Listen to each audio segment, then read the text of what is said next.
Minister, first of all, just on the sort of, the rewards for essential and frontline workers and for people generally sacrificed during COVID. I just want to say I very much welcome this conversation. It's become controversial. It may be somewhat difficult for you, but I think it's very good that we're having a difficult and controversial conversation, because there's a lot of people who went unacknowledged and unrecognised for long periods of time as to the importance of the work that they did to keep our society going. And,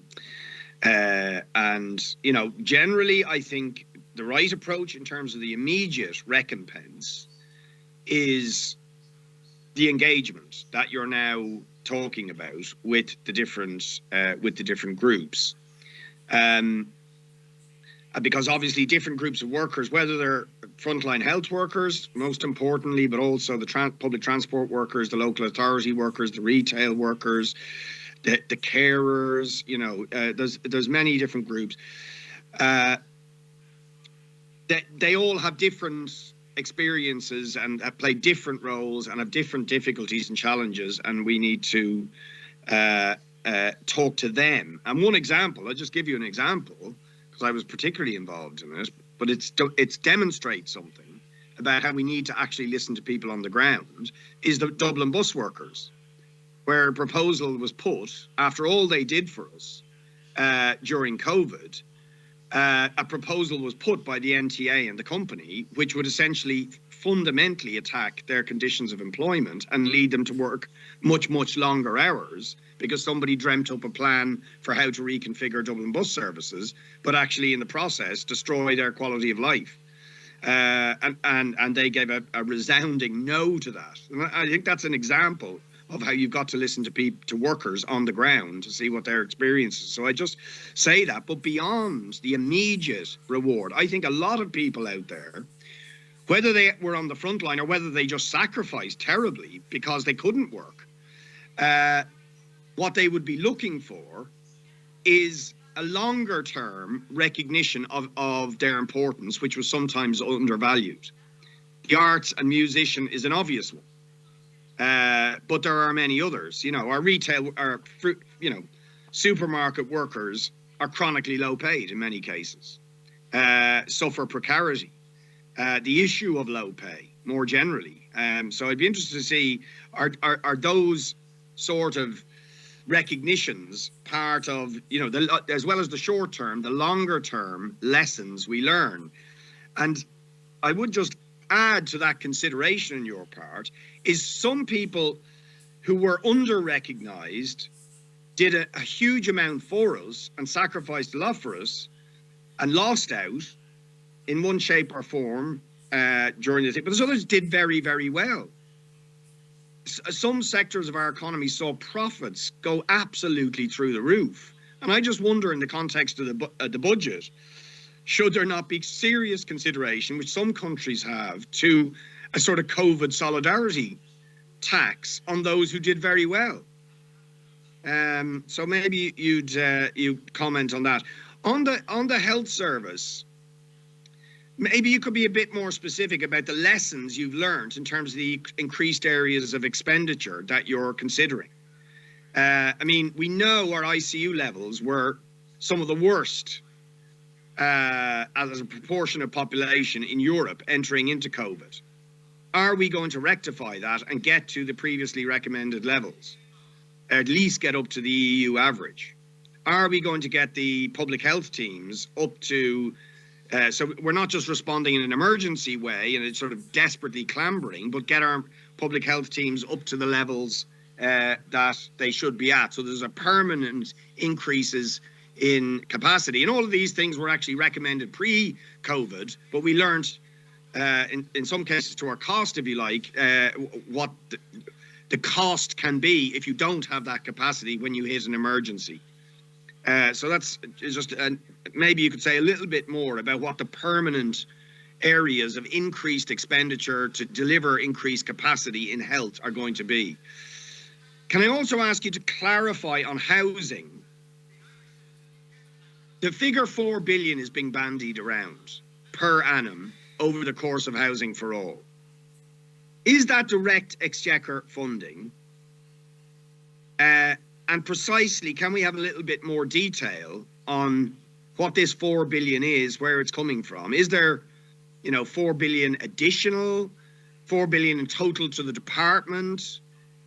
Because what certainly I want to know is how much of that is directly going into the direct construction by local authorities and AHBs of new public and affordable housing, and how much of it is going to continue in RAS, HAPs, leasing, or our other expenditures which are not about directly delivering housing. So maybe you could say a little word about that.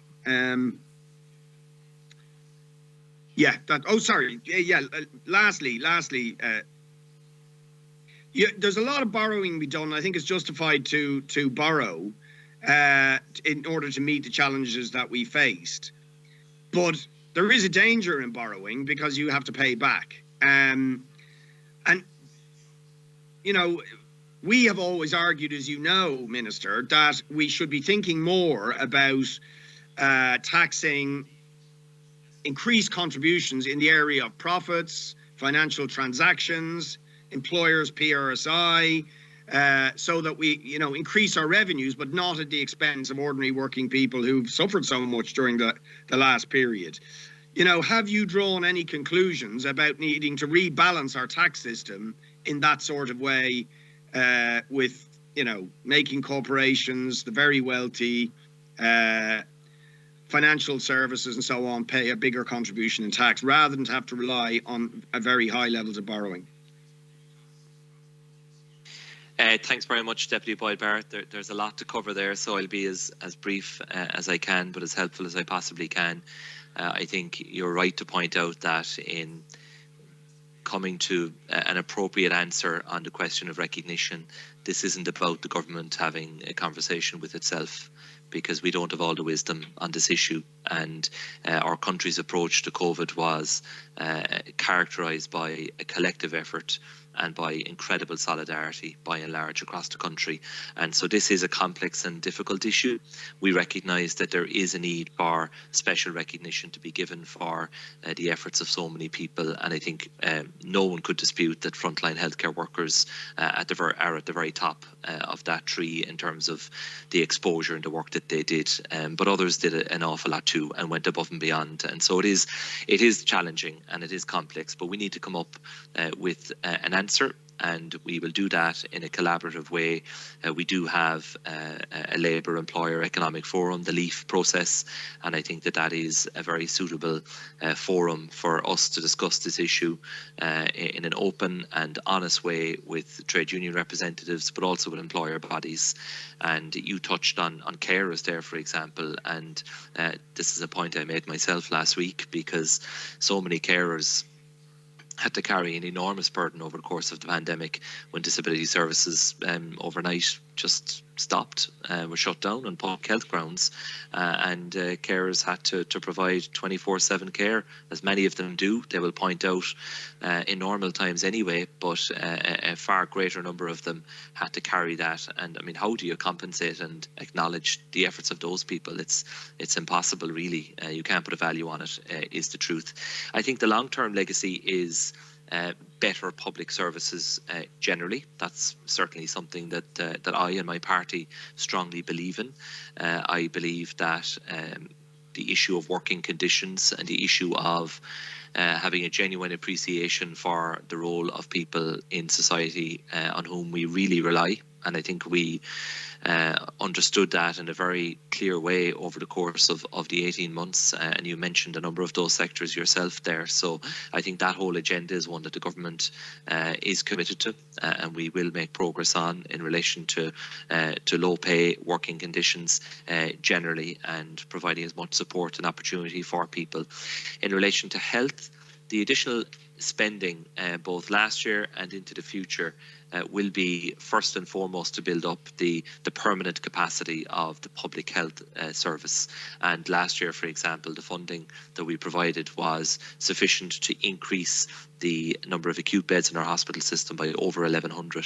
I mean, in a single year, and that was a very significant step. It won't be fully met in delivery, but I think it will be largely met. The outturn will go a long way towards that, and the funding that was provided for that last year obviously will be considered as part of the estimates process. But if they weren't able to spend it this year, the intention would be to allow them to keep that funding so that they can implement those reforms fully next year that we would have discussed and agreed last year. So beds is one issue.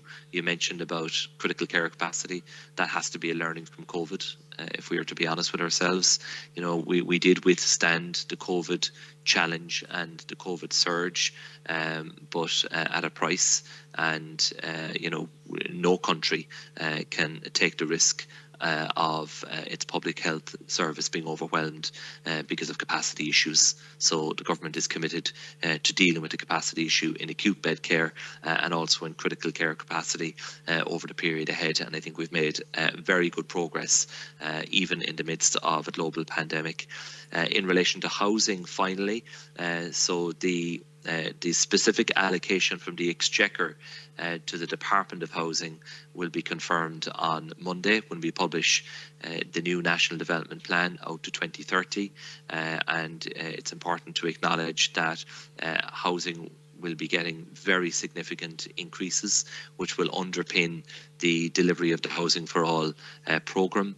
The figure that you mentioned there of 4 billion does involve some non-direct exchequer funding, for example, through the Land Development Agency, but it is public in the broad sense of the word, and it is going towards building homes, social homes, affordable homes, cost rental homes. So I think it is fair to put that figure on the total public investment by the state in meeting the challenge of Housing for All. But the direct exchequer element of that public contribution will be set out when we publish the National Development Plan on Monday, and it will represent a very large increase in capital spending for the Department of Housing over the next number of years.